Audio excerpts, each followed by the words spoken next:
Good morning India. दोस्तों नमस्कार।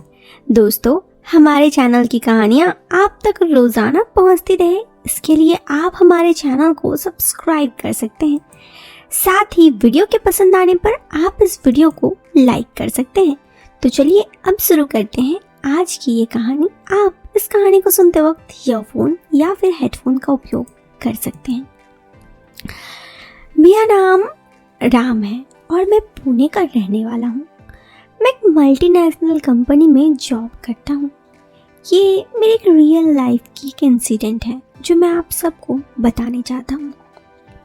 मेरी उम्र 28 साल है, हाइट 5 फीट 6 इंच है और मेरे घर पे मैं और मेरे बीबी रहते हैं। हमारा कोई बच्चा नहीं है।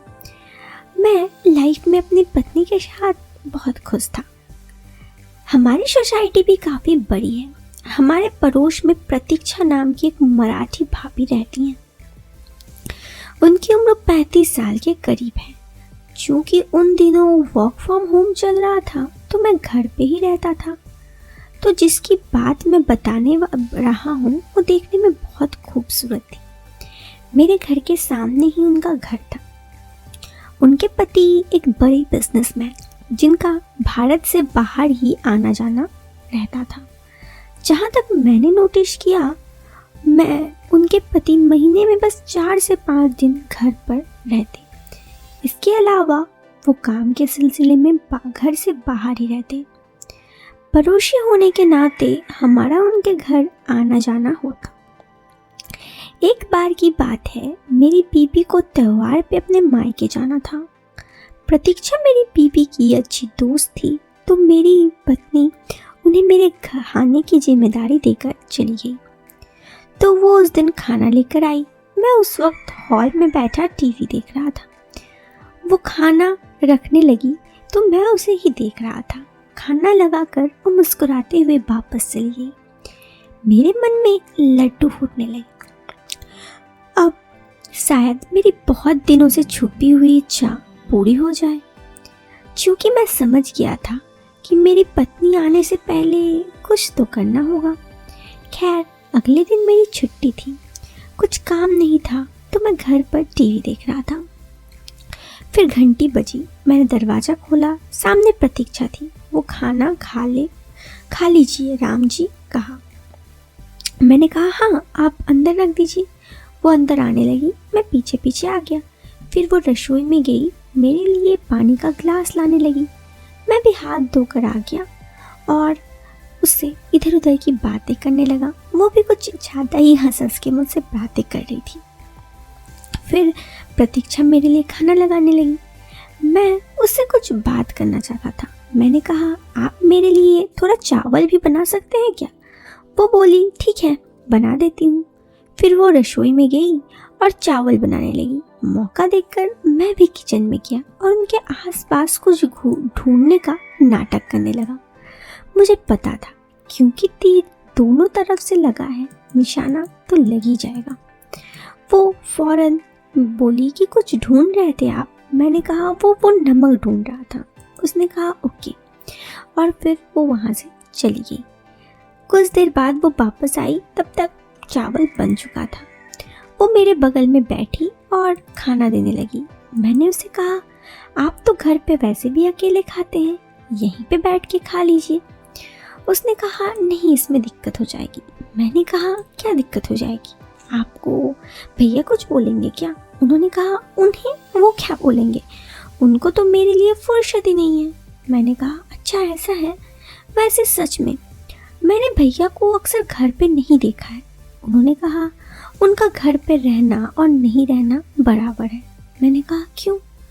उन्होंने कहा, उनका मेरे ज़िंदगी में होना और नहीं होना भी बराबर है। मुझे थोड़ा अजीब लग रहा था। मैंने कहा, अच्छा ऐसा क्या हुआ, आप मुझे बता सकते हैं? उन्होंने मुझे बताया वो अपने पति से काफ़ी दिन से नाराज़ चल रही है क्योंकि वो उन्हें बिल्कुल वक्त नहीं देते हैं। मैं समझ गया कि ये बोलना क्या चाहती हैं।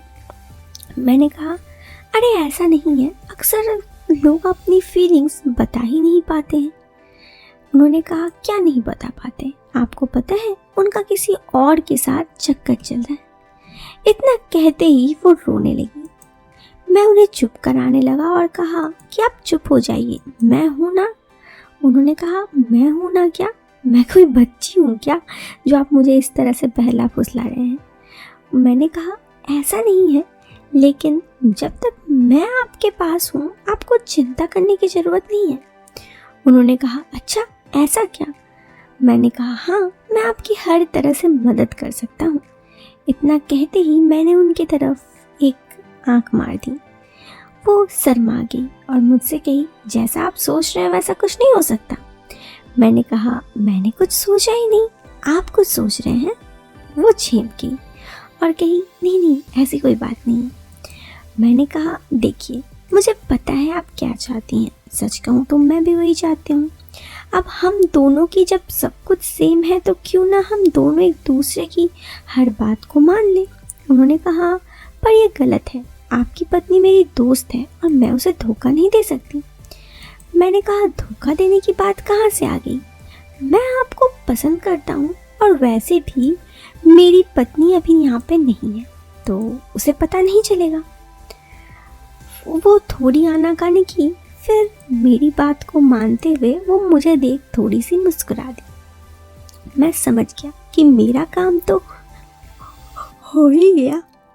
फिर क्या था, मैं वहाँ से उन्हें बेडरूम की तरफ ले आया। हम दोनों कुछ पल साथ बिताए और फिर वो वहाँ से चली गई। इसी तरह हम दोनों का मिलना जुलना बढ़ने लगा।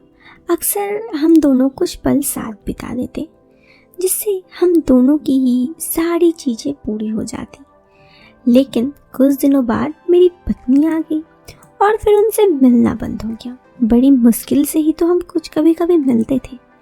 लेकिन इसी बीच मेरी पत्नी पेट से हो गई और वो कुछ दिन यहाँ रह के मायके चली गई। इस दफ़ा जब वो मायके गई तो वो 3-4 महीने में आने वाली नहीं थी और इस वक्त उसने भाभी जी को कह के गई कि मेरी खाने की और सब कुछ दिक्कत संभाल ले। भाभी ने भी खुशी खुशी कह दिया कि आप चिंता ना करें, मैं राम जी को बहुत अच्छे से संभाल लूँगी। इतना कहते ही वो मुझे देख मुस्कुरा दी।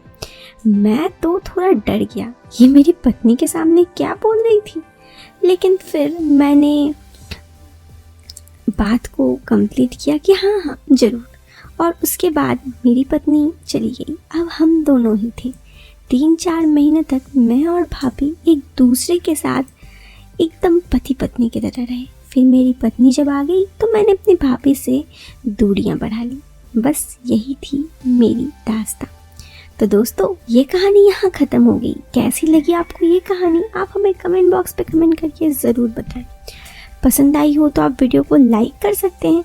चैनल पे पहली बार आए हैं तो सब्सक्राइब करें। मिलते हैं फिर एक नए वीडियो में एक नया और इंटरेस्टिंग टॉपिक के साथ। Till then, bye bye, take care, bye.